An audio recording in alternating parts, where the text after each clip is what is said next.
وَلْتَكُن مِّنكُمْ أُمَّةٌ يَدْعُونَ إِلَى الْخَيْرِ وَيَأْمُرُونَ بِالْمَعْرُوفِ وَيَنْهَوْنَ عَنِ الْمُنكَرِ وَأُولَٰئِكَ هُمُ الْمُفْلِحُونَ. إن الحمد لله نحمده ونستعينه ونستغفره ونعوذ بالله من شرور أنفسنا ومن سيئات أعمالنا. من يهده الله فلا مضل له ومن يضلل فلا هادي له، وأشهد أن لا إله إلا الله وحده لا شريك له، وأشهد أن محمدا عبده ورسوله. أما بعد، فإن خير الحديث كتاب الله، وخير الهدي هدي محمد صلى الله عليه وسلم، وشر الأمور محدثاتها، وكل محدثة بدعة، وكل بدعة ضلالة، وكل ضلالة في النار. فقد قال الله تبارك وتعالى في محكم تنزيله بعد أعوذ بالله السميع العليم من الشيطان الرجيم، بسم الله الرحمن الرحيم. وَلَقَدْ خَلَقْنَا الْإِنسَانَ وَنَعْلَمُ مَا تُوَسْوِسُ بِهِ نَفْسُهُ وَنَحْنُ أَقْرَبُ إِلَيْهِ مِنْ حَبْلِ الْوَرِيدِ إِذْ يَتَلَقَّى الْمُتَلَقِّيَانِ عَنِ الْيَمِينِ وَعَنِ الشِّمَالِ قَعِيدٌ مَا يَلْفِظُ مِنْ قَوْلٍ إِلَّا لَدَيْهِ رَقِيبٌ عَتِيدٌ وَجَاءَتْ سَكْرَةُ الْمَوْتِ بِالْحَقِّ ذَلِكَ مَا كُنْتَ مِنْهُ تَحِيدُ وَنُفِخَ فِي الصُّورِ ذَلِكَ يَوْمُ الْوَعِيدِ وجاءت كل نفس معها سائق وشهيد لقد كنت في غفلة من هذا فكشفنا عنك غطاءك فبصرك اليوم حديد وقال قرينه هذا ما لدي عتيد ألقيا في جهنم كل كفار عنيد مناع للخير معتد مريب الذي جعل مع الله إلها آخر فألقياه في العذاب الشديد قال قرينه ربنا ما أطغيته ولكن كان في ضلال بعيد قال لا تختصموا لدي وقد قدمت إليكم بالوعيد ما يبدل القول لدي وما أنا بظلام للعبيد. وقال الله تبارك وتعالى في مقام آخر يا أيها الرسول بلغ ما أنزل إليك من ربك فإن لم تفعل فما بلغت رسالته واللہ یعصمک من الناس. محترم حاضرین، دوستو، بزرگوں اور ساتھیوں، پردہ نشین اسلامی رشتے کی مائیں اور بہنیں، ہر قسم کی تعریف، حمد و ثنا، کبریائی، پاکیزگی اور بڑائی تمام مخلوقات کی بندگی کا اکیلا مستحق اللہ رب العالمین کے لیے لائق و سزاوار ہے. وہی پروردگار عالم ہے، اسی نے ہمیں، آپ کو اور ساری کائنات کو تخلیق بخشی ہے. اللہ رب العالمین کی بادشاہت سے دنیا کا کوئی کونا بھی الگ نہیں. اللہ رب العالمین اکیلا ہے اور تنہا ساری دنیا کی نگرانی ہر آن، ہر لمحہ اور ہر گھڑی فرما رہا ہے. اللہ رب العالمین کا احسان عظیم ہے کہ اس نے ہمیں اور آپ کو مسلمان بنایا، اسلام جیسی عظیم دولت سے مالا مال فرمایا. اللہ رب العالمین نے اپنے پیغام کو، اپنی تعلیم کو ساری انسانیت کے لیے عام فرمایا ہے، اور اس کام کو پائے تکمیل تک پہنچانے کے لیے ہر دور میں انبیاء کرام کو دنیا کے اندر بھیجنے کا سلسلہ بھی جاری فرمایا تھا. آخری نبی آخری پیغام لے کر، آخری قانون اور آخری شریعت لے کر اس دنیا کے اندر تشریف لائے، اور اس آخری نبی نے جس طرح سے اللہ رب العالمین کے دیے ہوئے آخری پیغام کو پایا تھا، ہو بہو ویسا ہی بغیر کسی کمی اور بیشی کے انسانیت کے سامنے پیش فرما دیا. اور اس سے بھی آگے بڑھ کر کے آپ صلی اللہ علیہ وسلم نے اپنی نبوت کی 23 سالہ زندگی میں رات اور دن کی گھڑیوں کے اندر اللہ رب العالمین کے دیے ہوئے آخری پیغام کو عملی طور پر برت کر سارے جہان والوں کے لیے قیامت تک کے لیے بطور نمونہ چھوڑ دیا. درود و سلام ہو اشرف المخلوقات میں سب سے افضل قیامت کے دن کے سردار جناب محمد رسول اللہ صلی اللہ علیہ وسلم پر۔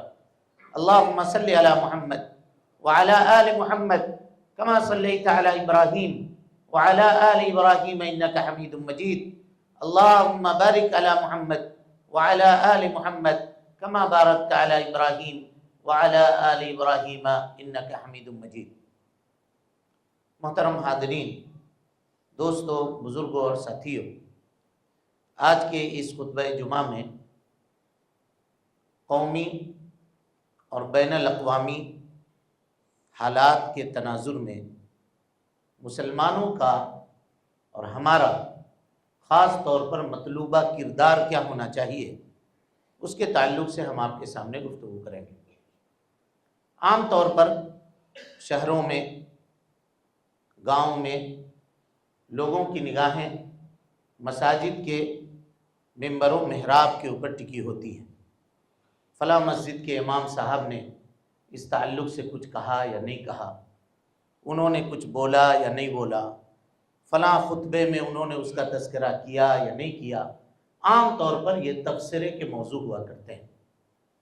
اب ظاہر ہے کہ کوئی کام نہیں ہے تو کوئی کام کر، کپڑا دھن اور پھر اس کو دوبارہ کام کر، یہ معاملات عام طور پہ لوگوں کے بنتے ہیں۔ لیکن حالات کے اس تناظر میں کس وقت کیا بولنا ہے اور کس وقت کون سی بات کہنی ہے، یہ وہ آدمی جانتا ہے جو اس مقام پہ ٹھہرتا ہے اور جو یہاں کھڑے ہو کر کے کہتا ہے۔ اسی لیے کسی معاملے میں جلد بازی اور فیصلہ کرنا اور تبصرہ کرنا، اس سے انسان کو اجتناب اور پرہیز کرنا چاہیے۔ رہی بات کہ اس وقت فلسطین کے حالات، غزہ کے حالات، دوسری طرف کچھ ملکوں میں زلزلے کی کیفیت، اور اس وطن عزیز میں 2 سال سے جس قانون کو رد کرنے اور جس امینڈمنٹ کو روکنے کے لیے ای میلز کیے گئے، ممبر و محراب سے دعائیں کی گئیں، جگہ جگہ پہ جلوس کی شکل میں لوگوں نے نکل کر کے حکومت کو اپنا احتجاج درج کروایا، باوجود اس کے عید کے فوراً بعد اس قانون کو بہومت کے ساتھ پاس کر لیا گیا، اور پھر ہندوستان کے صدر جمہوریہ کے دستخط کے ساتھ وہ قانون کا ایک حصہ بن گیا، اور اس کے اوپر ایکشن اور ری ایکشن کا معاملہ شروع ہوا۔ یہ سب حالات بن رہے ہیں۔ ان حالات میں مسلمانوں کا موجودہ کردار کیا ہونا چاہیے، مطلوبہ کردار کیا ہونا چاہیے؟ ظاہر ہے اس کو طے کون کرے گا؟ ہم خود سے کریں گے کہ ہم شریعت اور کتاب و سنت کے پابند ہیں۔ ہم دیکھیں گے کہ کیا نامساعد حالات دنیا میں مسلمانوں کے اوپر پہلی مرتبہ ہیں، یا اس سے پہلے بھی اس طرح کے حالات آ چکے ہیں، اور اگر آئے ہیں تو سلف امت کا، صحابہ کرام رضوان اللہ علیہم اجمعین کا، تابعین اور تبع تابعین کا اس سلسلے میں کردار کیا تھا، وہی کردار ہم اپنا کر کے اور انہی طریقوں کے اوپر چل کر کے ہم اللہ رب العالمین کی مدد روح زمین کے اوپر لا سکتے ہیں۔ طرح طرح کے بیانات دے کر کے، بھڑکاؤ بھاشن کر کے اور ماحول کو گرم کرنے کے سوا کچھ بھی حاصل ہونے والا نہیں۔ سب سے پہلی چیز اس سلسلے میں ہر آدمی جان لے کہ یہ اللہ کا قانون ہے، روح زمین کے اوپر ہمیشہ ہماری موافقت میں چیزیں نہیں ہوا کرتی۔ پہلی بات اس کو ہر آدمی اپنی ذہن میں بٹھا لے، یہ دنیا دارالعمل ہے اور یہ دنیا آزمائش کی جگہ ہے۔ ہم جو چیز پسند کریں ضروری نہیں ہے کہ اللہ تعالیٰ کی مشیت کے اندر بھی وہ چیز ہو۔ اللہ کے ہر کام میں حکمت ہے، وہ بہتر جانتا ہے کہ کس کے لیے کون سی چیز بہتر ہے اور کس کے لیے کون سی چیز بری ہے، بہتر جانتا ہے۔ اس سلسلے میں ہم مکہ المکرمہ کی طرف آپ کو لے کر چلتے ہیں۔ ابتدائی اسلام کا زمانہ ہے، مسلمان مکے کی زندگی میں ان کے حالات کیا تھے آپ سب کے سب جانتے ہیں۔ 2 سپر پاور طاقتیں تھیں دنیا کے اندر اس وقت، ایک ایران اور دوسرا روم۔ سپر پاور طاقتیں، دونوں کا ٹکراؤ ہوتا ہے۔ رومی یہ عیسائی تھے اور ایرانی جو تھے وہ مجوسی تھے، آگ کے پجاری تھے۔ مشرکین مکہ کی ہمدردی ایرانیوں کے ساتھ تھی، اس لیے کہ وہ بت کے پوجنے والے، آگ کے پوجنے والے تھے، اور مسلمانوں کی ہمدردی رومیوں کے ساتھ تھی، کیونکہ وہ پجاریوں کے مقابلے میں اہل کتاب تھے، تو یہ گناہ قربت ان سے بنتی تھی کہ چلو آسمانی کتاب کے اوپر ایمان لانے والے یہ لوگ ہیں۔ یہ سپورٹر تھے، کون؟ مسلمان لوگ جو مکہ المکرمہ کے اندر رہتے تھے۔ لڑائی ہوئی، حالات کیا بنے؟ حالات یہ بنے کہ اللہ رب العالمین نے فتح ایرانیوں کو دی اور رومیوں کو شکست سے دوچار ہونا پڑا۔ اس نامساعد حالات میں کیا معاملہ بنا ہوگا آپ سوچئے، کتنے طنز و تشنیع کا نشانہ مسلمانوں کو بنایا گیا ہوگا کہ تم جس کو سپورٹ کر رہے تھے اس کو جتا تک نہ سکے، اور اس کی حالت یہ ہوئی۔ تو کیا مسلمانوں نے دل برداشتہ ہونے کا معاملہ کیا؟ بلکہ یہ سنت قائم کی گئی کہ روئے زمین پہ جو ہم چاہتے ہیں اللہ رب العالمین کی مشیت اس کے ہمارے چاہنے کے تابع نہیں ہے۔ اللہ تعالی اپنے حکمت بالغہ سے جو فیصلہ کرتا ہے اس کے فیصلے میں ہمارے لیے اور آپ کے لیے خیر ہے۔ سب سے پہلی چیز ہمیں اپنے ذہن کے اندر اس کو بٹھانا ہے۔ اب آئیے یہ بات اگر ہم سمجھ گئے تو اب دوسرے قدم کی طرف یا دوسری سیڑھی کی طرف آتے ہیں۔ روئے زمین پہ جو بھی حالات نامساعد رونما ہوتے ہیں وہ ہمارے اپنے کردار کا نتیجہ ہوتے ہیں، یہ بھی جان لیجئے گا، ہمارے اپنے کردار کا نتیجہ ہوتے ہیں۔ ہمارے اعمال بد کی سزا ہوتی ہے جو اللہ رب العالمین اس سے ہم کو دوچار کرتا ہے۔ قرآن مجید کی آیت آپ اٹھا کر کے دیکھیے، غزوہ بدر میں، غزوہ احد میں جب مسلمانوں کی شکست ہوئی تو صحابہ کرام رضوان اللہ علیہم اجمعین نے کہا تھا، قرآن مجید نے نقل کیا ہے، اولما اصابتکم مصیبت قد اصبتم مثلیہا، کہا جب تمہیں مصیبت پہنچی قلتم من ھذا، تم نے کہا کہ یہ مصیبت ہمارے اوپر کہاں سے آ گئی، ہم تو ایماندار تھے، یہ مصیبتیں ہم پر کیوں اتری، ہمارے 70 لوگ کیوں شہید کیے گئے؟ اللہ تعالیٰ نے کہا قل، اے اللہ کے نبی صلی اللہ علیہ وسلم کہیے، من عند انفسکم، یہ مصیبت تمہارے کرتوتوں کی وجہ سے آئی ہے۔ قل ہوا من عند انفسکم، تمہارے کرتوتوں کی وجہ سے یہ مصیبت تمہارے اوپر نازل ہوئی ہے۔ اگر تمہارے اعمال درست ہوتے، تمہارا کردار درست ہوتا، تم شریعت کے مطابق عمل کرنے والے ہوتے، دین کے اوپر عمل کرنے والے ہوتے، تو کبھی اللہ رب العالمین کے یہ معاملہ تمہارے ساتھ نہ کرتا، خیر کا معاملہ تمہارے ساتھ ہوتا اور اچھائی کا معاملہ تمہارے ساتھ ہوتا۔ تو اب دوسرے نمبر پہ انفرادی طور پر اور اجتماعی طور پر ہمیں اپنے اعمال کا جائزہ لینے کی ضرورت ہے۔ اب غور تو کریں، جس اللہ کو ہم پکارتے ہیں کیا اس اللہ کی ساری باتیں ہم مان رہے ہیں؟ کیا اس کے دین کے اوپر جس طرح عمل کرنا چاہیے کیا اس طرح ہم عمل کر رہے ہیں یا نہیں کر رہے ہیں؟ شریعت کی پابندی جیسے ہونی چاہیے کیا ویسی ہو رہی ہے یا نہیں ہو رہی ہے؟ ہمارا معاملہ تو یہ ہے کہ ہم اب موسم کے بندے ہو کر رہ گئے، چاند دکھتا ہے تو مسجدیں بھر جاتی ہیں، اور چاند جب دوبارہ دکھتا ہے شوال کا تو پھر مسجدیں ویسی خالی ہوتی ہیں جیسے مسلمان اب کبھی لوٹ کر کے مسجد کی طرف آئے گا ہی نہیں۔ ایسے اس نامساعد حالات میں آدمی اللہ رب العالمین سے اچھائی کی امید کیسے رکھ سکتا ہے، اور کیسے وہ اس بات کا دعویٰ کر سکتا ہے کہ اللہ رب العالمین کی مدد اس کی طرف آئے؟ نہ وہ دین کے اوپر عمل کرتا ہے، نہ وہ شریعت کے اوپر عمل کرتا ہے، نہ اپنی زندگی شرعی بناتا ہے، دینی بناتا ہے، اس کے اوپر اللہ رب العالمین کی مدد کہاں سے آئے گی؟ اللہ تعالیٰ فرماتا ہے ظہر الفساد فی البر والبحر بما کسبت ایدی الناس، خشکی میں اور تری میں فساد برپا ہو گیا، یہ تمہارے اپنے ہاتھوں کی کمائی ہے، تمہارے اپنے ہاتھوں کی کمائی ہے، اور یہ اللہ تعالیٰ کی حکمت ہے، یہ یاد رکھیے گا۔ لوگ کہتے ہیں کہ ہم اگر توحید کے اوپر ہیں، ہم اللہ کی وحدانیت کا اقرار کرنے والے ہیں، تو ہمارے اوپر اللہ نے ظالم بادشاہوں کو، کافر بادشاہوں کو کیوں مقرر کیا ہے، کیوں متعین کیا ہے، ان کو اللہ نے اتنا پاورفل کیوں بنایا ہے، اس کا بھی آپ جواب سن لیجئے۔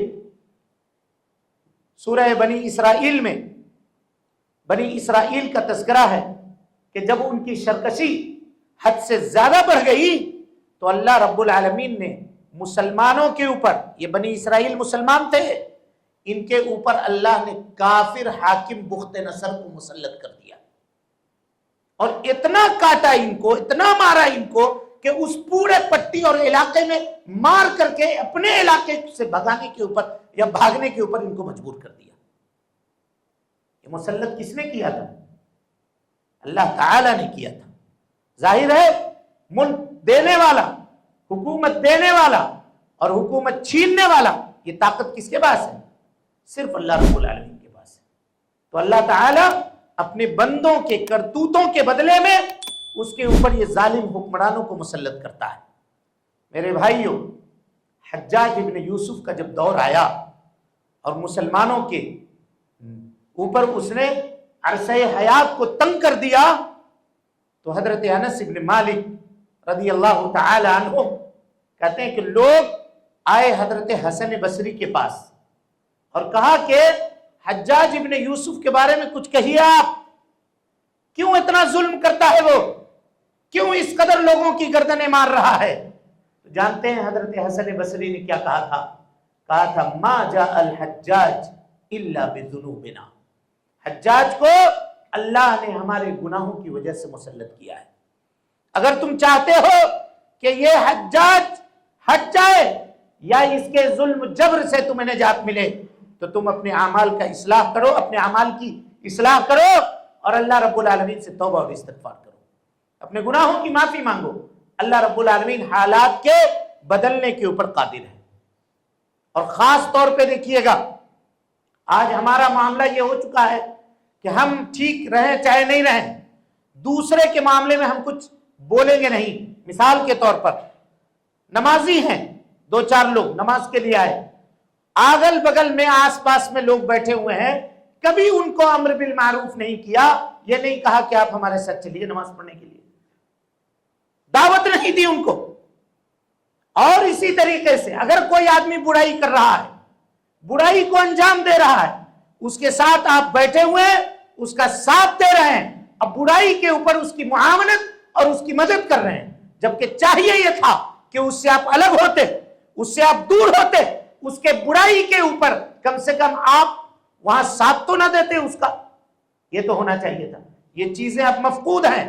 حدیث سنیے، فرمایا اللہ کے نبی صلی اللہ علیہ وسلم نے، تم اگر امر بالمعروف کرنا چھوڑ دو گے، نہی عن المنکر کرنا چھوڑ دو گے، بھلائی کا حکم دینا چھوڑ دو گے، برائی کا حکم، برائیوں سے لوگوں کو روکنا چھوڑ دو گے، بلکہ برائیوں کو پھیلانے والے بنو گے، تو لسلط اللہ علیکم، اللہ رب العالمین تمہارے اوپر ایسے بادشاہوں کو مسلط کر دے گا جو تمہارے اوپر ظلم و زیادتی کے پہاڑ توڑیں گے، تم کو مشق ستم بنائیں گے، اور صرف اتنا ہی نہیں، ثم يدعو خياركم، پھر تمہارے جو نیک لوگ ہوں گے وہ صبح و شام دعا کریں گے۔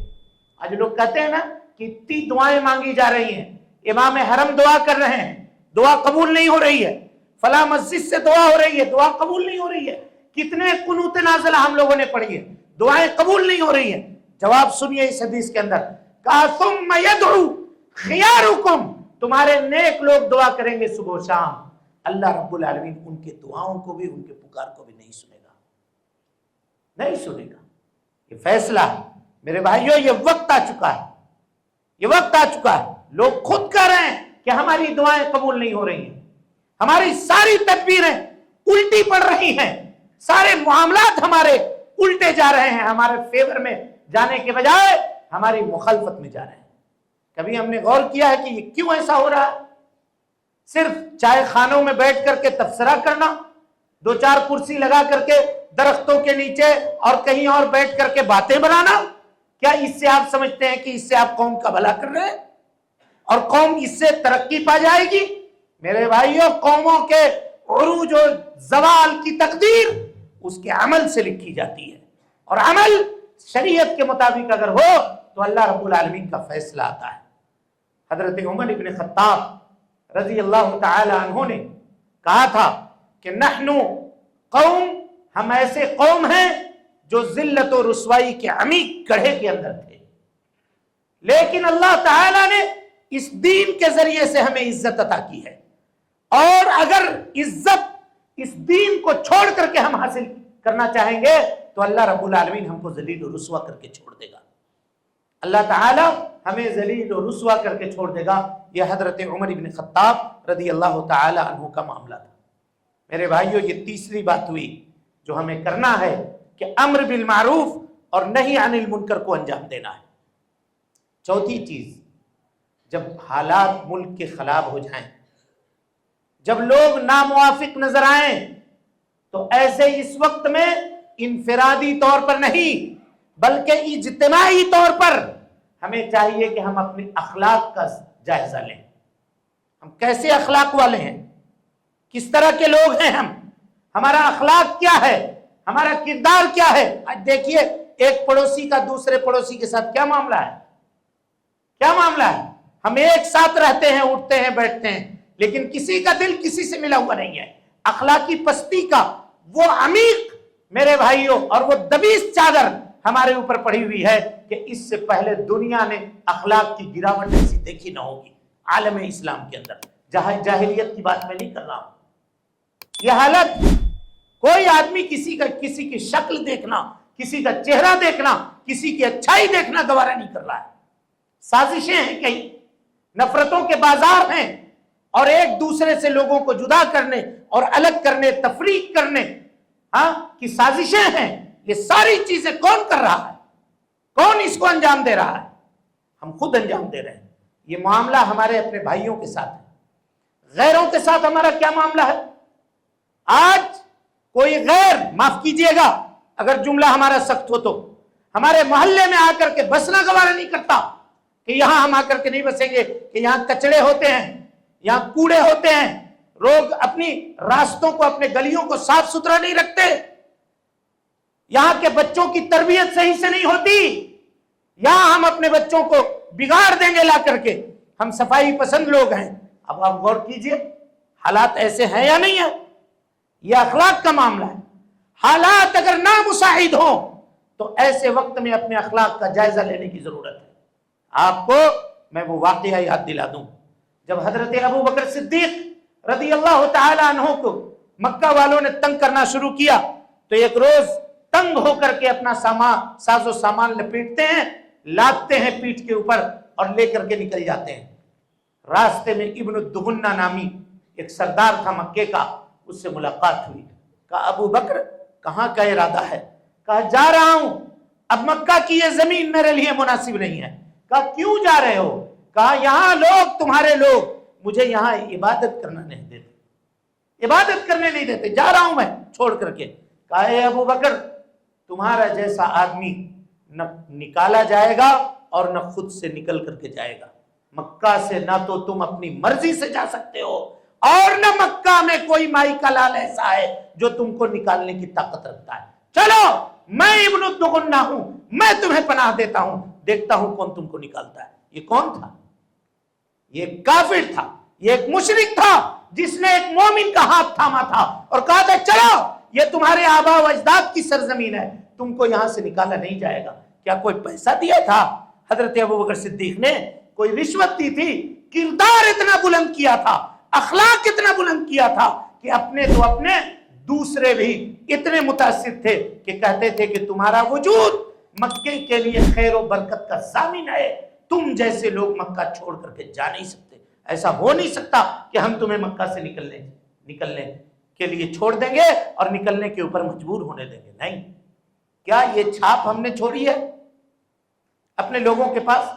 کردار اور اخلاق کا معاملہ آپ دیکھیں تو آج ہمیں یہ کہنا پڑتا ہے کہ ہمیں نہ دیکھو بلکہ ہمارے دین کے تعلیمات کو دیکھو۔ تو کیا دین کے تعلیمات طاقوں میں سجانے کے لیے ہیں کہ اس کو عملی جامہ پہنانے کے لیے ہے؟ کس لیے ہے؟ یہ معاملہ ہے۔ کردار اور اخلاق درست کرنے سے اللہ رب العالمین کی مدد آئے گی اور اللہ تعالیٰ دوسروں کے دلوں کو ہمارے جانب مائل کر دے گا۔ میرے بھائیوں، یہ چوتھی چیز ہوئی کہ نامساعد حالات میں کیا کرنا پڑے گا؟ ہمیں اخلاق اور کردار کی درستگی کرنی پڑے گی. اور پانچویں چیز، جس قدر بھی نامساعد حالات ہو جائیں ہمیں اپنے دین کے اوپر عمل کرنا پڑے گا اور دین کو دوسروں تک پہنچانا پڑے گا. دوسروں تک پہنچانا پڑے گا دین کو. جب تک یہ کام ہم نہیں کریں گے اللہ تعالیٰ کی مدد نہیں آئے گی، نہیں مدد آئے گی. قرآن مجید کی وہ آیت جس کو ہم نے خطبہ مسنونہ کے بعد آپ کے سامنے پڑھا ہے، اللہ تعالیٰ فرماتا ہے یا ایھا الرسول بلغ، اے اللہ کے نبی صلی اللہ علیہ وسلم جو چیز ہم نے آپ کے اوپر نازل کی ہے اس کی تبلیغ کیجئے. علی الاعلام کھلم کھلا فإن لم تفعل ما انزل الیک من ربک وإن لم تفعل فما بلغت رسالتہ. اگر آپ ایسا نہیں کرتے ہیں تو رسالت کی جو ذمہ داری آپ کے کندھے کے اوپر لادی گئی تھی آپ نے اس کو پورا نہیں کیا. آپ نے اس کو پورا نہیں کیا. ضروری ہے کہ آپ اس کو پورا کیجئے. رہی بات آپ کے حفاظت کی تو واللہ یعصمک من الناس، اللہ تعالیٰ لوگوں سے آپ کی حفاظت کرے گا. گارنٹی کس کی جانب سے ہے؟ اللہ رب العالمین کی جانب سے. جب ہم اس کے دین کے لیے کوشش کریں گے تو اللہ تعالیٰ ہماری حفاظت کرے گا، اور جب ہم دین کو پشے پشت ڈال دیں گے تو اللہ تعالیٰ کی گارنٹی ہمارے اوپر کچھ بھی نہیں ہے. یہ جان لیجیے. اِنَّا لَنَنْصُرُ رُسُلَنَا، بے شک ہم مدد کیا کرتے ہیں اپنے رسولوں کی، وَالَّذِينَ آمَنُوا، اور ایمان لانے والوں کی، فِي الْحَيَاةِ الدُّنْيَا، اسی دنیا کی زندگی میں، وَيَوْمَ يَقُومُ الْأَشْهَادُ، اور قیامت کے دن ہم ان کے لیے گواہیاں کھڑی کر دیں گے. یہ اللہ رب العالمین نے فرمایا ہماری مدد ہوگی تمہارے ساتھ دنیا کی اس زندگی میں، اور آخرت تو تمہارا ہی ہے. وَالْآخِرَةُ خَيْرٌ وَأَبْقَىٰ، متقیوں کے لیے اللہ رب العالمین نے آخرت کو بنایا ہے. چنانچہ میرے بھائیوں، ہمیں چاہیے کہ ہم اللہ رب العالمین کے اس دین کے اوپر عمل بھی کریں اور اس دین کو دوسرے تک پہنچانے کی کوشش بھی کریں. تب جا کر کے اللہ رب العالمین کی مدد ہمارے پاس آ سکتی ہے اور ہم اللہ رب العالمین کے مدد میں آ سکتے ہیں. بصورت دیگر حفاظت کا کوئی اور طریقہ نہیں ہے. اس آیت کریمہ کے نازل ہونے سے پہلے صحابہ کرام رضوان اللہ علیہ مجمعین اللہ کے نبی صلی اللہ علیہ وسلم کے گھر کے باہر پہرا دیتے تھے آپ کی حفاظت کے لیے.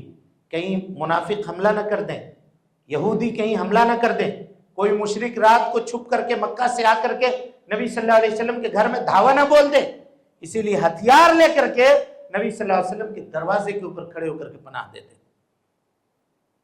ایک روز اللہ کے نبی صلی اللہ علیہ وسلم حجرے سے باہر نکلے اور آپ نے کہا کہ جاؤ تم لوگ جا کر کے اب آرام کرو، اب یہاں کھڑے رہنے کی ضرورت نہیں ہے. کہا کیوں اللہ کے نبی صلی اللہ علیہ وسلم؟ کہا اللہ نے ہماری حفاظت کی گارنٹی اور ذمہ داری لے لی ہے. واللہ یعصمک من الناس، اللہ تعالیٰ میری حفاظت کرے گا. اب جاؤ، یہاں کھڑے رہنے کی کسی کو ضرورت نہیں ہے. دیکھیے آپ نے پہرے داروں کو ہٹا دیا اور کہا کہ خالی کر دو میرا گھر، اب کوئی خطرہ مجھے نہیں ہے کیونکہ اللہ تعالیٰ نے اب میری حفاظت کی ذمہ داری لے لی ہے. اگر آج بھی ہم اللہ تعالیٰ کے دین کو پھیلانے کی ذمہ داری لیتے ہیں تو میرے بھائیوں اللہ رب العالمین کی مدد آج بھی ایسے آئے گی. اور اس کے بعد چھٹی چیز جو ابھی اور ہمیں اور آپ کو کرنی ہے وہ کیا ہے؟ اللہ رب العالمین کے سامنے دعا کرنا، اللہ کے سامنے فریاد کرنا، اللہ سے مانگنا. آج لوگ کہتے ہیں کتنا دعا کریں گے، کتنا فریاد کریں گے، مولوی کو اس کے علاوہ کچھ نہیں آتا کہ وہ خالی دعا سکھائے گا. تو دعا کے علاوہ ہم آپ کو کیا سکھائیں اور آپ کو کیا سکھائیں؟ کیا کہیں آپ سے بتائیے جس کو آپ عمل کریں گے یا جس کے مطابق آپ زندگی گزاریں گے. عبادت تو ہم سے ہوتا نہیں ہے، اللہ رب العالمین کی فرما برداری کما حق ہم سے ہوتی نہیں ہے. تو آپ کیا چاہتے ہیں کہ کیا بتایا جائے آپ کو اور کیا کہا جائے آپ کو؟ ظاہر سی بات ہے شریعت میں کتاب و سنت میں جو علاج ہے آدمی وہی تو علاج بتلائے گا. آج سے پہلے مسلمانوں کے اوپر جب ظلم و ستم کے پہاڑ توڑے گئے، حضرت موسیٰ علیہ السلام کی زندگی آپ اٹھا کر کے دیکھیے. بنی اسرائیل آتے ہیں، کہا اے موسیٰ کب تک فرعون کے ظلم و ستم کے اندر ہم رہیں گے؟ آپ دعا کیوں نہیں کرتے ہیں؟ حضرت موسیٰ نے دعا کی، کہا اے اللہ ربنا انک آتیت فرعون وملأہ زینتا واموالا فی الحیات الدنیا. اے اللہ رب العالمین تو نے فرعون کو اور اس کے لاؤ لشکر کو دنیا کی زندگی کے اندر زیب و زینت اور مال و دولت سے نواز دیا ہے۔ اے اللہ ربنا لیضلوا عن سبیلک، یہ لوگ تیرے راستے سے لوگوں کو گمراہ کر رہے ہیں۔ اور اس کے بعد بد دعا کی کہ ربنا اطمس علی اموالہم، اے اللہ ان کے مالوں کو تباہ و برباد کر دے، واشدد علی قلوبہم، اے اللہ رب العالمین ان کے اوپر اپنی سختی فرما، اور فلا یؤمنوا حتی یروا العذاب العلیم، یہ اس وقت تک ایمان نہیں لائیں گے جب تک یہ عذاب علیم کو نہ دیکھ لیں۔ حافظ ابن کثیر لکھتے ہیں کہ موسیٰ اور ہارون جیسے جلیل القدر نبی نے دعا کی تھی، دو نبیوں نے دعا کی تھی بیک وقت۔ یہ دعا قبول ہونے میں کتنا وقت لگا معلوم ہے آپ کو؟ 40 سال۔ 40 سال کے بعد اللہ نے یہ دعا قبول کی اور فرعون کو ہلاک کیا۔ ہم چاہتے ہیں کہ چٹ منگنی اور پٹ بیاہ، ایک ہفتہ نماز پڑھ کے اور دوسرے ہفتہ چاہتے ہیں کہ آسمان چھپر پھاڑ کر کے ہمارے اوپر نوٹ کی گٹی گر جائے۔ ایسا نہیں ہوتا ہے، یہ بات سمجھنی پڑے گی، یہ بات جاننی پڑے گی، اپنے آپ کو اللہ کے حوالے کرنا پڑے گا۔ ہم مسلم ہیں، مسلمان ہیں، اور مسلمان کا معنی یہ ہوتا ہے کہ اللہ رب العالمین کے سامنے سرنڈر کرنے والا، اٹھ تو اٹھ، بیٹھ تو بیٹھ، چل تو چل، لیٹ تو لیٹ، سو تو سو، یہ سارے کمانڈ کو فالو کرنا پڑے گا، ماننا پڑے گا۔ لیکن ہم کہتے ہیں کہ نہ، ہماری اپنی مرضی زندگی گزارنے میں، تو پھر جائیے، پھر روتے کیوں ہیں، واویلا کیوں مچاتے ہیں، پھر پریشان کیوں ہوتے ہیں؟ جب ہم نے اپنے لیے خود سے یہ زندگی چنی ہے تو پھر آہو بقا کیوں ہے؟ تب تو خوشی کے شامیانے بجانے چاہیے، تب تو خوشی منانی چاہیے کہ جو ہم چاہتے تھے اللہ تعالیٰ وہی معاملہ ہمارے ساتھ کر رہا ہے۔ نعوذ باللہ من ذالک واعوذ باللہ من الخذلان۔ اللہ رب العالمین اس طرح کے برے عقائد سے ہم سب کو محفوظ رکھے اور بچا کر کے رکھے۔ چنانچہ میرے بھائیوں دعا کرنی پڑے گی۔ آپ دیکھیے حضرت عیسیٰ علیہ السلام جب نازل ہوں گے، اتریں گے، مومنین کی تعداد رہے گی اس وقت، یاجوج و ماجوج جب آئیں گے تو یہ ایک ایسے قوم ہوں گے جن سے مقابلے کی طاقت حضرت عیسیٰ کو نہیں ہوگی۔ اللہ کے حکم سے پہاڑ کے اوپر، پہاڑ طور پہاڑی کے اوپر لے کر کے مومنوں کو چلے جائیں گے اور وہاں جا کر کے دعا کریں گے تو اللہ رب العالمین یاجوج ماجوج جیسی طاقتور قوم کو حضرت موسیٰ کے لوگوں کے سامنے ہلاک کر دے گا۔ خوف اور ڈر کا یہ عالم ہوگا۔ رمضان المبارک میں ہم نے قیامت کی نشانیوں میں اس کی وضاحت کی تھی کہ کوئی آدمی پہاڑ سے نیچے جھانک کر کے نہیں دیکھے گا کہ ہو کیا رہا ہے۔ آپس میں بات کریں گے کہ اتنی آوازیں آ رہی تھی، چیخ پکار ہو رہے تھے، سناٹا کیوں ہو گیا؟ یہ لوگ بھاگ تو نہیں گئے کہیں؟ تو کوئی کہے گا کہ کوئی ہے تم میں کا جو اپنی جان دینا چاہتا ہے اللہ کے راستے میں؟ تو ایک آدمی تیار ہوگا کہ ہاں ہم جان دینا چاہتے ہیں۔ تو کہا جاؤ ذرا جا کر کے پتہ لگا کے آؤ کہ دشمن کی حالت کیا ہے۔ وہ نیچے اترے گا وہ آدمی، اور نیچے اترنے کے بعد دیکھے گا کہ سب یہاں سے لے کے وہاں تک مرے پڑے ہیں، تو وہیں سے وہ پکارے گا، آواز لگائے گا، لوگوں خوش ہو جاؤ، اللہ تعالیٰ نے تمہارے دشمن کو ہلاک کر دیا ہے، اتر جاؤ، آپ پہاڑی سے نیچے آ جاؤ۔ سمجھ رہے ہیں؟ اور آج اگر ہم دعا کریں اور دعا کرنے کے لیے کہیں تو کچھ لوگ مذاق اڑاتے ہیں کہ ان کو آتا ہی اور کیا ہے، ان کو کیا آتا ہے؟ جو طریقہ آپ نے اپنایا ہے وہ طریقہ شریعت میں ثابت نہیں ہے، ثابت نہیں ہے۔ اور ہمیں بول لینے دیجئے کہ اس سے قبل کے جو معاملات ہوئے، کوئی بچہ اپنے گھر کا اکیلا تنہا تھا، کوئی گھر کا اکیلا کمانے والا تھا، جیل کے سلاخوں کے پیچھے اس کو ڈال دیا گیا، اور آج تک اس کی چارج شیٹ نہیں داخل ہوئی ہے، 3 سال 4 سال ہونے کو آ گئے معاملے۔ آپ نے نقصان کو دیکھا؟ اب کیا چاہتے ہیں کہ مسلمان بچوں کو ظالم حکومتوں کے نرغے میں لے جا کر کے کھڑا کر دیا جائے، بندوقوں کے دہانے پر ان کے سینے کھڑے کر دیے جائیں؟ جب تم سے مسجد آباد نہیں ہوتی ہے تو تم کیا چاہتے ہو کہ سڑکوں کے اوپر اتر کر کے تم یہ معاملات حاصل کر لو گے؟ اور اس کے بعد یہ کمنٹس آتے ہیں کہ فلاں جگہ سے کوئی بیان نہیں ہے، وہاں سے کوئی بیان نہیں ہے، وہاں کے بارے میں کچھ نہیں کہا گیا، عید کے خطبے میں اس کا کوئی تذکرہ نہیں ہوا۔ کیا جب آپ خود سمجھ رہے ہیں تو کیوں اپنے معاملات کو اللہ کے سامنے پیش نہیں کرتے؟ کیوں اللہ رب العالمین کے سامنے گریزاری نہیں کرتے؟ میرے بھائیوں، حالات سدھرنے کا واحد حل یہ ہے کہ ہم اپنے تمام معاملات کو اللہ کے حوالے کر دیں اور اللہ کے ہو جائیں اور اس کے اوپر مکمل بھروسہ رکھیں۔ اللہ رب العالمین کبھی بھی ہمارے اوپر ظلم نہ کرے گا اور نہ کسی کو کرنے دے گا، یہ بات آپ جان لیجیے۔ کبھی نہیں ہوگا یہ معاملہ ہمارے ساتھ، کبھی بھی نہیں ہوگا۔ اور ایک بات جان لیجئے، ساری دولت اگر چھنتی ہے تو چھن جائے، جاتی ہے تو چلی جائے، عقیدہ اگر ہمارا مضبوط ہے تو کچھ بھی نہیں گیا ہے، یہ جان لیجئے گا، کچھ بھی نہیں گیا ہے۔ اب تک معاملات مال زمین جائیداد کے تھے، اب عقیدوں پہ حملے کی تیاری ہے۔ اب اپنی ہوش کے ناخن لیجئے، سمجھیے اپنے آپ کو، عقیدے بدلے جائیں گے، شریعتیں تبدیل کی جائیں گی، دین سے منحرف ہونے کا بہانہ تلاشا جائے گا، بچوں کو ورغلایا جائے گا، لڑکیوں کو ورغلا کر کے دین تبدیل کرنے کے اوپر مجبور کیا جائے گا، یہ حالات بھی آ سکتے ہیں۔ اس کے لیے تیاری کیجئے، عقیدے کے دروس کو عام کیجئے، خود بیٹھئے، لیکن اس کے لیے فرصت کہاں ہے؟ اس کے لیے تو ایسے بھاگتے ہیں لوگ جیسے لگتا ہے کہ گرم توا پہ بیٹھے ہوئے ہیں، بیٹھ نہیں سکتے، نفرت کا اظہار کرتے ہوئے بھاگ جاتے ہیں۔ دروس کتاب و سنت کی اتنا تک خیال نہیں ہوتا کہ بات قرآن و حدیث کی ہو رہی ہے، تھوڑا 2 منٹ بیٹھ جائیں تو ہمارا کیا جائے گا؟ دین سے ہمارا یہ تعلق ہے، تو کیا کریں گے؟ ہم پہ تبصرہ ہی کریں گے، اس کے علاوہ اور کیا کر سکتے ہیں؟ اس کے علاوہ کرنے کے لیے ہمارے پاس اب کچھ بھی نہیں ہے۔ آخری بات، چونکہ خطبے کا وقت ختم ہو رہا ہے، میرے بھائیوں، جس ملک میں ہم ہیں اس ملک کے قانون کو جاننا ضروری ہے، قانون کو جاننا ضروری ہے۔ اس راستے میں ہم نے کتنا قدم اٹھایا ذرا بتائیے۔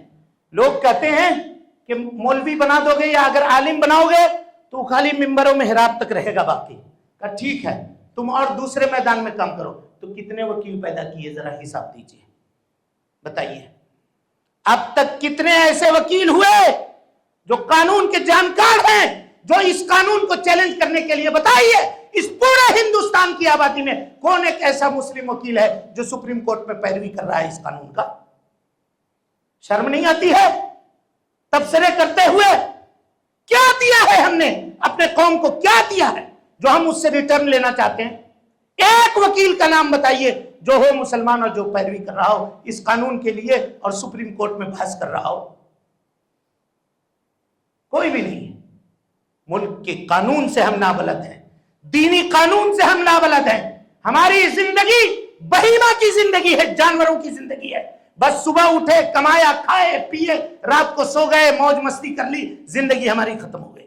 تو ایسے قوم کو ایسے ہی حالات سے گزرنا پڑے گا، ایسے ہی حالات سے اس کے دن و رات گزریں گے جب وہ دین کے معاملے میں کچھ نہ کر سکتا ہو اور اپنے دنیاوی معاملات کے سدھارنے کے لیے جتن کرنے کی وہ طاقت نہ رکھتا ہو۔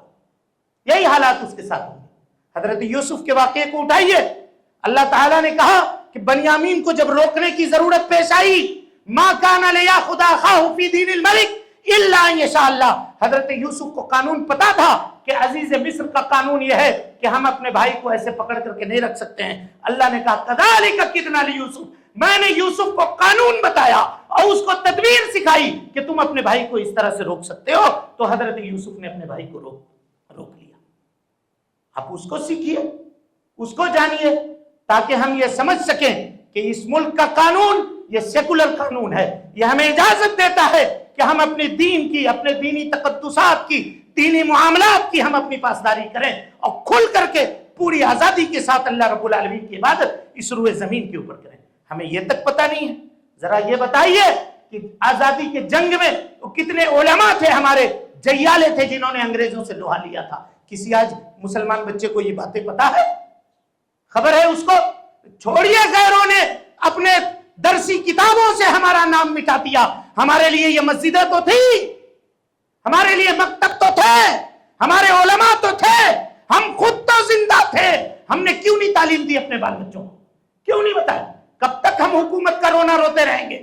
کب تک ہم دوسروں کے معاملات میں اپنے آپ کو سپرد کرتے رہیں گے، حوالے کرتے رہیں گے؟ ہم نے کیا کردار ادا کیا؟ کبھی ہم نے پوچھا ہے اپنے آپ سے؟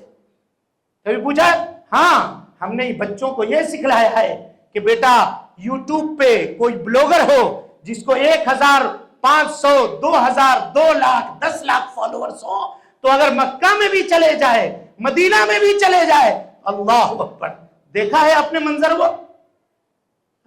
نام بھی اس کا مسلمان نہیں ہے، نام لینا ہم اس منبر رسول سے توہین سمجھتے ہیں، اس منبر سے اس کا۔ ہاں نوجوان ایک ہے، نہ داڑھی ہے نہ کچھ ہے، بس یوٹیوب پہ 10 لاکھ سے زیادہ لوگ اس کو فالو کرنے والے ہیں، اور وہ کھانے کا بلاگ بناتا ہے۔ مکہ جب پہنچا عمرہ کرنے کے لیے، مسلمان خواتین نقاب لگا کر کے اس سے معانقہ کر رہی ہیں، پولیس کو پروٹیکشن دینی پڑی۔ جب ہم نے اپنے بچوں کو یہی تعلیم دی ہے تو اس قوم کو جوتے کی ہی ضرورت ہے، اس قوم کو اس کے علاوہ کسی اور چیز کی ضرورت نہیں، کسی اور چیز کی ضرورت نہیں۔ نہ علماء کا عزت ہے نہ مقام ہے۔ جو قوم ایسے پاگلوں کے پیچھے، ایسے چھپڑیوں کے پیچھے، ایسے گنڈوں کے پیچھے، اواشوں کے پیچھے پاگل بنی ہوئی ہو اور دین اور شریعت کی بات اس کو اس کے کانوں کے اوپر گراں گزر رہی ہو، اس قوم کو لاٹھی کی ہی ضرورت ہے، اس کے علاوہ کسی اور دوسری چیز کی ضرورت نہیں ہے، کسی چیز کی اور ضرورت نہیں ہے۔ میرے بھائیوں، جب ہم دعا کریں، اپنے لیے دعا کریں، قوم و ملت کے لیے دعا کریں، دنیا والوں کے لیے دعا کریں، اہل اسلام کے لیے دعا کریں، ہر ایک کے لیے دعا کریں کہ اللہ رب العالمین ان نامساعد حالات میں اللہ تعالی ہماری مدد فرمائے۔ اے اللہ اس ملک کو امن و امان کا گہوارہ بنا دے۔ اے اللہ جو کوئی اس ملک کے امن و امان سے کھلواڑ کرنا چاہتا ہے، اے اللہ رب العالمین اس کے معاملے کو اسی کی جانب پھیر دے۔ اے اللہ جہاں کہیں بھی ہمارے مسلمان بھائی پریشان ہیں، اللہ تو ان کی مدد فرما۔ اے اللہ رب العالمین مسجد اقصیٰ کو یہودیوں کے چنگل سے آزاد فرما دے۔ اے اللہ رب العالمین وہاں ہمارے مسلمان مومن بھائی جو پریشان ہیں، اے اللہ ان سب کی تو مدد فرما۔ اے اللہ ہمارے حالات کی اصلاح فرما دے۔ اے اللہ مسلمان مردوں کی اصلاح فرما دے۔ اے اللہ مسلمان عورتوں کی اصلاح فرما دے۔ اے اللہ مسلمان بزرگوں کی اصلاح فرما دے۔ اے اللہ مسلمان علماء کی اصلاح فرما دے۔ اے اللہ رب العالمین ہم سب کی اصلاح فرما دے، دین کے اوپر قائم رہنے کی توفیق دے، دین کے مطابق عمل کرنے کی توفیق دے۔ اے اللہ اپنی رحمت کی چادر عام فرما دے۔ اے اللہ ہم سب کے اوپر رحم و کرم کا معاملہ فرما۔ اے اللہ خیر کے فیصلے سنا دے۔ اے اللہ ہم تیرے گنہگار بندے ہیں لیکن تیری رحمت سے مایوس نہیں ہے رب العالمین، ہم سب کے اوپر اپنے رحم و کرم کا معاملہ فرما۔ جب تک زندہ رکھ، دین اسلام پہ زندہ رکھ، اور جب اٹھا ایمان پہ اٹھا۔ اقول قولی ھذا واستغفر اللہ لی ولکم ولسائر المسلمین من کل ذنب وخطیۃ فاستغفروہ انہ کان للأوابین غفورا۔ محترم سامعین و ناظرین، آپ تمام حضرات سے گزارش ہے کہ مرکزی جامع مسجد کے خطبات اور دروس کو اگر آپ سننا چاہتے ہیں تو اس چینل کو آپ لائک کریں، اس کو سبسکرائب کریں اور اس کو لوگوں تک پھیلانے کی کوشش کریں۔ اللہ رب العالمین ہم سب کی نیکیوں کو قبول کرے۔ وجزاکم اللہ خیرا۔